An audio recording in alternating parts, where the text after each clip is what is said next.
हरे कृष्णा। श्रीमद् भगवत गीता अध्याय 2 सांख्य योग श्लोक 52। यदा ते मोह कलिलं बुद्धिव्यर्तितरिष्यति तदा गन्तासि निर्वेदं श्रोतवस्य श्रुतस्य च।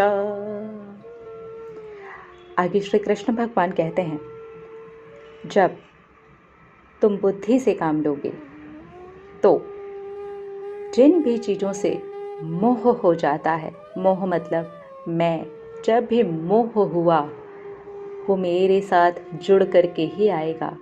मैं वाली भावना ही सकाम कर्म करवाती है, उसको प्रोत्साहित करती है। लेकिन अगर बुद्धि से काम लेते हो तो मोह से पार कर जाना बहुत ज़्यादा आसान हो जाता है, क्योंकि तब मैं की भावना नहीं आती है। हम समझदार हो जाते हैं और हमें पता चलता है कि मोह से जुड़ना ही मैं है और मैं होना ही सकाम कर्म के प्रति उत्साह दिखाना है।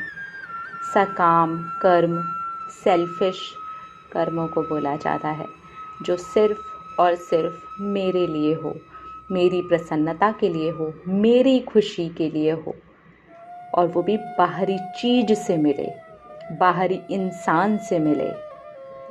एक तो मैं है जो आत्मा की प्रसन्नता है, आत्मा की खुशी है, और एक जो मैं है वो ये जो 5 इंद्रियों से बना हुआ शरीर है, वो मैं है। इन दोनों मैं में बहुत अंतर है। तो ये जो बाहरी मैं है ये मोह से बांध देता है, बाहरी चीज़ों से बांध देता है। अगर हम बुद्धि से काम लेते हैं तो ये मोह से पार हो जाना बहुत आसान हो जाता है।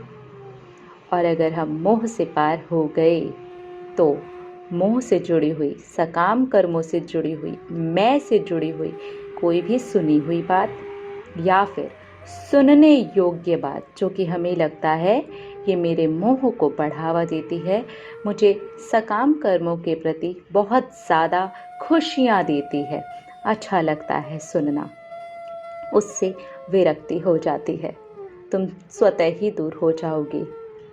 इस श्लोक का मतलब यही है जो श्री कृष्ण भगवान अर्जुन को समझा रहे हैं। ये श्लोक हम अपने जीवन में बहुत आसानी से लगा सकते हैं। अगर हम अपने आप को सिर्फ आत्मा रूप में देखें तो हम समझ जाएंगे आत्मा ही सत्य है।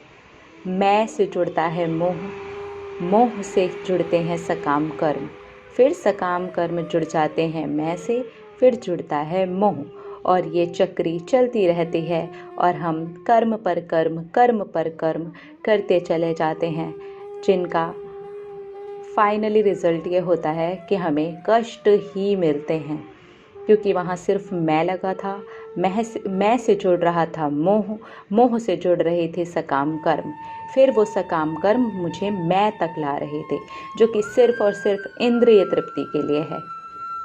इसलिए हमें सेल्फिश होकर के कर्म नहीं करने हैं।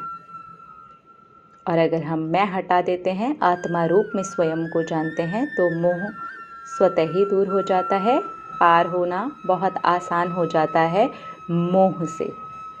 और फिर सुनी हुई, जो कि हमने पहले भी मोह से जुड़ी हुई या सेल्फिश हो करके करने वाली चीज़ों से जुड़ी हुई बातें सुनी हों, या फिर हमें सुनने योग्य लगती हों, अच्छी लगती हों सुन करके, हमारी स्वतः ही अपने आप ही विरक्ति हो जाती है। मतलब हम उससे खुद ब खुद ही दूर होने लगते हैं, क्योंकि हम समझ जाते हैं हम आत्मा हैं, इस चीज़ से बहुत ज़्यादा पावरफुल हैं, इससे बहुत ज़्यादा अलग हैं।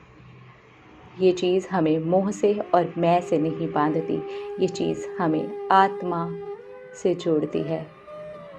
और आत्मज्ञान सबसे बड़ा ज्ञान है।